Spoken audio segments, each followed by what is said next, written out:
So yes, a mailbox song. And also just one that came to me because of the work that I do with the interfaith community, of which Marilyn Esch is here this morning, and she's the founder of that community. We talk a lot about the elements and the way we are connected to the earth and the world and nature, the way that nature is spirit for us. And this song just showed up one day. So I do hand motions because it helps me remember, and plus it's fun. So if you want to, I invite you just to do the hand motions with me. So I am air is I am air. I am fire. I am water. I am earth. So I am air. I am fire. I am water. I am earth. And I'll sing that little song. And then I am the sun and the moon and the stars. I am all of life expressed uniquely as my birth. We, each one of us, are all of life expressed uniquely as each other. I am one. Oh, we missed a line. Oh, there it is. I am one. I am love. I am one. I am all. So if you want to do hand motions with me, that's cool. And I'll sing it first, and then we'll sing it together. I am air, I am fire, I am water, I am earth, I am the sun and the moon and the stars. I am all of life expressed uniquely as my birth. I am love, I am one, I am all. I am air, I am fire, I am water, I am earth, I am the sun and the moon and the stars. I am all of life expressed uniquely as my birth. I am love, I am one, I am all. I am air, I am fire, I am water, I am earth, I am the sun and the moon and the stars. I am all of life expressed uniquely as my birth. I am love, I am one, I am all. One more time. I am air, I am fire, I am water, I am earth, I am the sun and the moon and the stars. I am all of life expressed uniquely as my birth. I am love, I am one, I am all. I am love, I am love, I am one, I am all. Sorry about that microphone. Beautiful. So when I was thinking about what I wanted to talk about today, that song popped into my head, because right now especially we are thoroughly enjoying the nature around us. I enjoy it all year round, whatever the season, but most specifically this time of year is just so tremendous. And we're having a really cool spring, aren't we? Last year seemed like it took a long time for sun and warmth and blue skies, and we're getting it a little bit earlier this year. Everything is popping, everything is vibrant, everything is alive. And that is just so beautiful to experience in this place in the world. I'm going to grab my water because I'll have water now.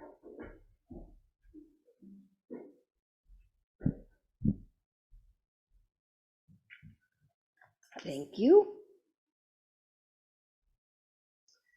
So when I thought about the elements, air and fire and water and earth, it occurred to me that they're all so vital. They're all everything of that is us, and everything that exists is part of these very basic elements. And then I looked up some quotes about elements, which is what I do to kind of get inspired about what is it that wants to be said through me today. And I got a couple of things that really jumped out and spoke to me. It said that air is thoughts, is our thoughts, and air moves us. Fire is passion and transforms us. Water are our emotions and shape us. And earth is ourselves and heals us. And some great quotes. This is one by Debbie Lynn from a book, 360 Degrees Full Circle. There's one line in here that I'm going to edit just a little bit. If you show up to break me, it won't happen. I am water. Water doesn't break. If you need to prove superiority, it won't happen. I am air. Air will always rise. If you try to draw blood, it won't happen. I am earth. I will absorb it and use it as nourishment. If you try to suppress me, it won't happen. I am fire. My light cannot be extinguished. I felt that was really powerful. Because what we are is elements. What we are elements. And they're beautiful and fabulous. Air, our thoughts can move us. And they can move us in any direction that we choose. Because sometimes our thoughts are tumultuous, like a whirlwind or a tornado, washing everything out that we thought we knew about ourselves. And thoughts can be peaceful and calm and buoyant, sailing us across the ocean, or as my husband who paraglides, sailing us across the air in the open spaces. So air, all the elements can be preferred or non-preferred experiences. I don't want to say negative or positive experiences because they are as they are. We are as we are in each moment. Our tumultuous thoughts are just as valuable as our calm, quiet thoughts because they serve a purpose or they would not exist. We can't know what they are in the moment. In the moment, they feel overwhelming, defeating, like they're going to swamp us under.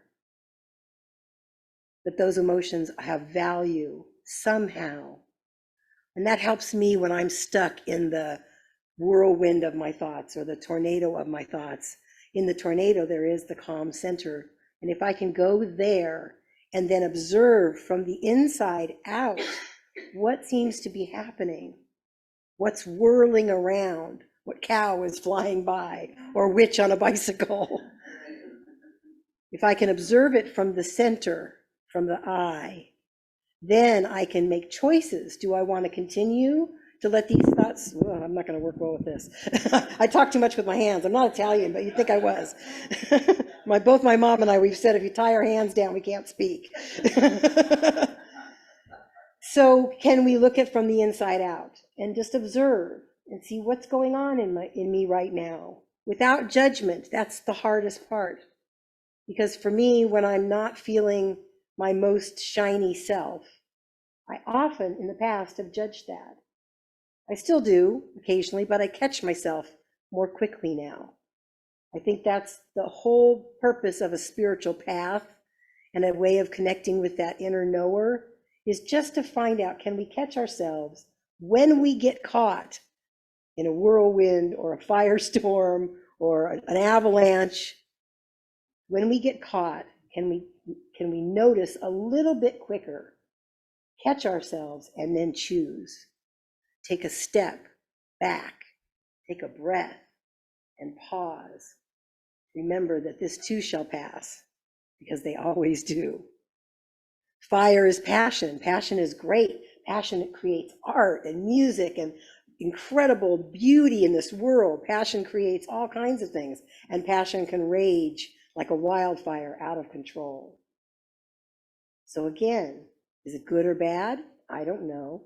I just know for me, sometimes it's preferred and non-preferred. The expression shows up in a way that feels like it's derailing me, that I become too passionate about something and I'm overriding kindness and compassion. We all know those artists that get so swept up in their passion that they become not very nice human beings. And then we know beautiful artists who find a way to ground and center themselves in the life, in the elements of the world, in the truth of who we are, and stay kind and compassionate no matter what. I don't know if this is true, but I feel that more and more young people are choosing kindness and compassion over power and passion and all these other older, what do I want to say about that? Yeah, outdated ways of thinking. Power over instead of power with. There seems to be a deeper understanding amongst more young people that being connected to things is far more important than having power over things. And I love that. I love that we can learn that lesson. Water is our emotions. We all often get overwhelmed by our own tears or someone else's tears. My mom coined a phrase a long time ago, oh, that's a love wash.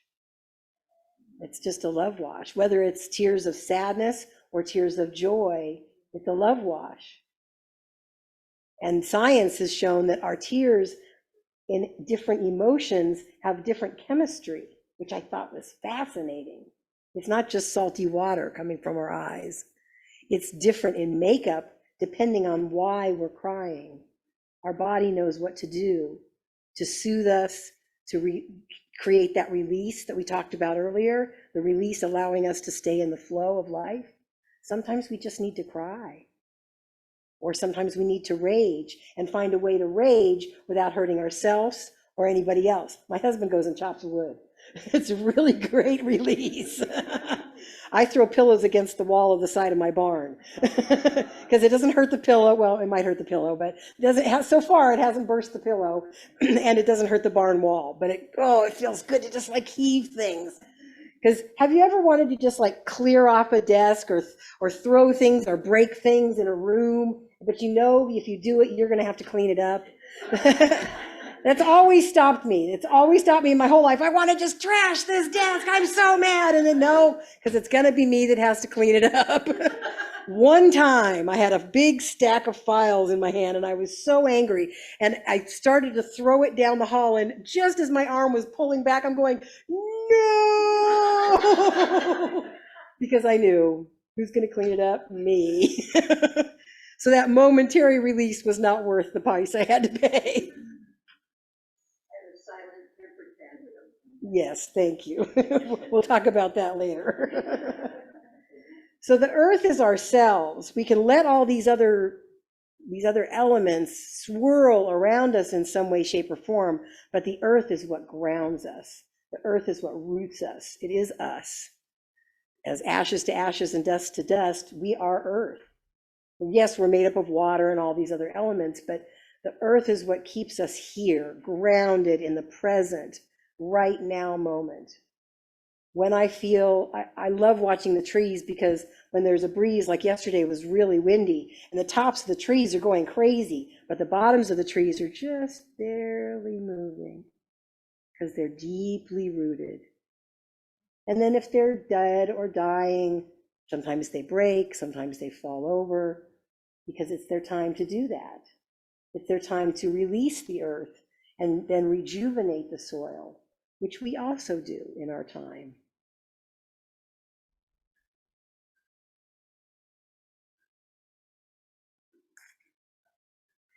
CAA Savastano, that's a great name. Be like the ancient elements in thinking. Like earth, build upon a foundation of facts. Like air, be willing to change your ideas if the winds of evidence require it. Like fire, be unquenched in a desire for learning more. Like water, both our ideas and the tides can be unstoppable. Ideas are unstoppable. Hopefully, our productive, kind, and compassionate ideas are unstoppable, because that is where we can make a difference as an individual in this world. It feels overwhelming. Often, much of what's happening in this world today, and probably for all time, but today it's so in our face. The ever-present, every second of what's going on everywhere in the planet is so in our face right now. So it probably feels 10 times more overwhelming than it did 50, 100 years ago, when you just knew about the terrible things that were happening in your neighborhood or in your town. But what we can do is have that unquenchable fire of ideas and of intention, and be that ripple where we stand in this world, to be visible, to be loud, not loud, to be heard, to be visible and heard in this world. That's a powerful force for good in this world, because there's a lot of loud in a lot of other directions.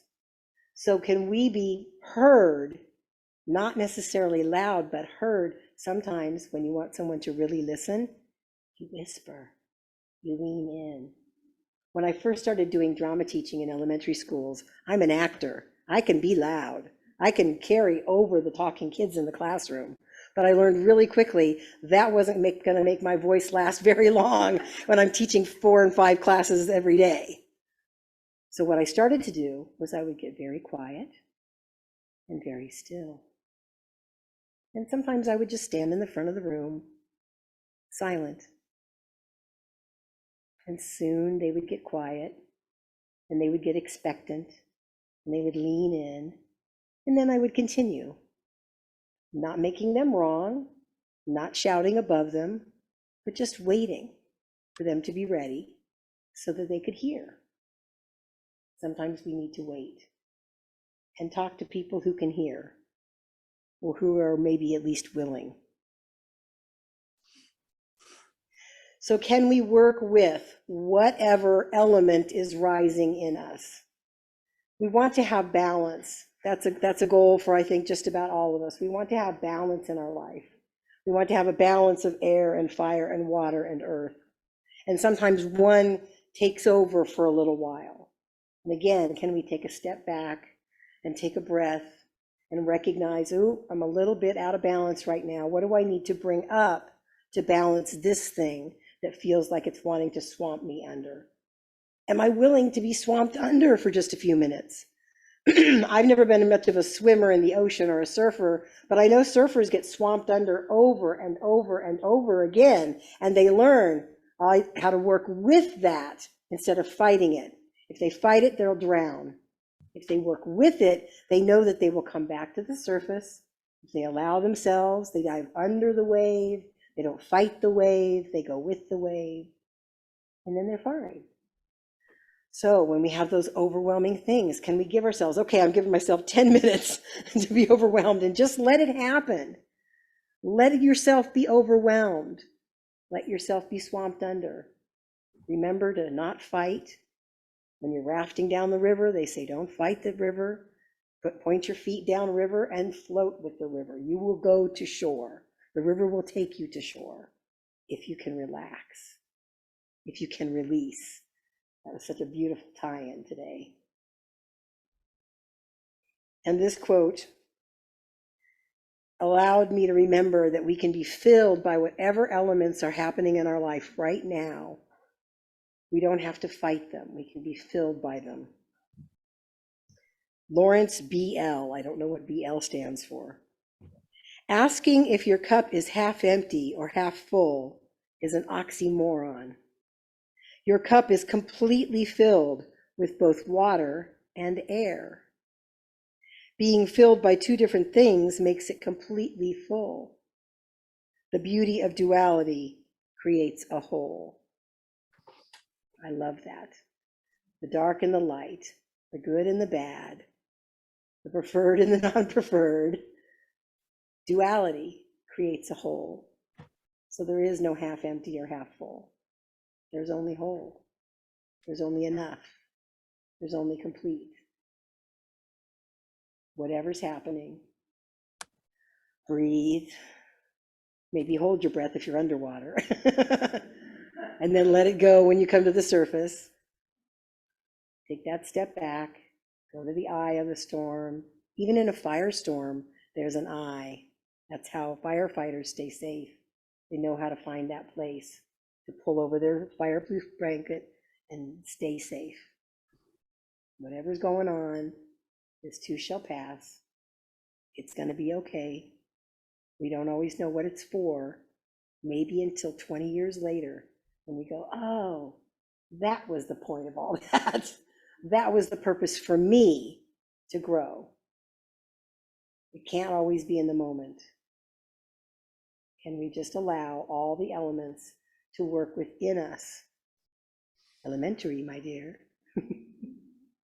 Thank you. Take a breath. This is our time for meditation. I'm going to invite you to close your eyes if you choose and pick an element for you today. Air, water, fire, earth. See what's speaking to you today. Notice, where are you in this element today? Are you whirling around, being consumed, being buoyant, being lifted, being warmed, being grounded?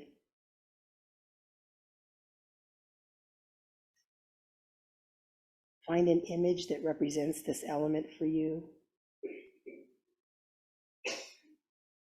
Whether it comes up as an actual visual image or just the idea of something.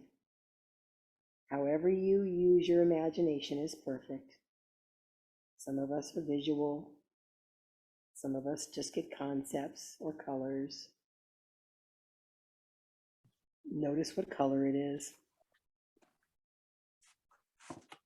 Notice any shapes.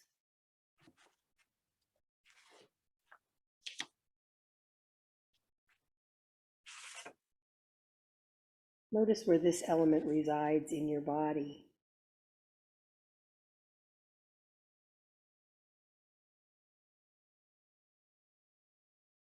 Just allow it its place.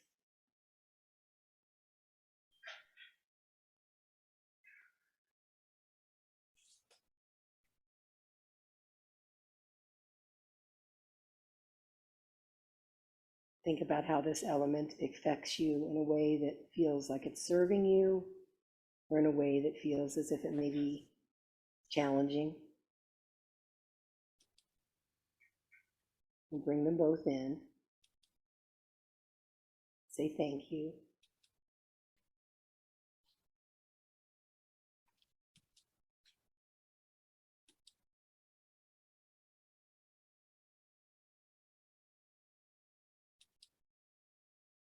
Breathe in the element. Let it go. Breathe it in.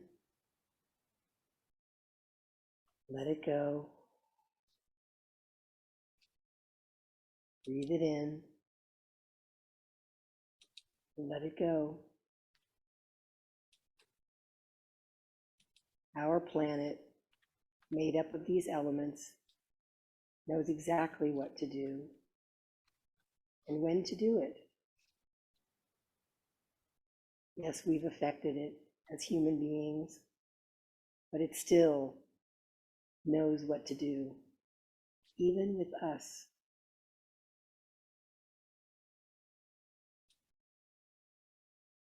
Take another breath.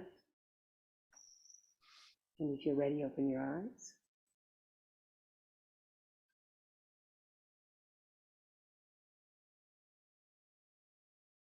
Thank you so much.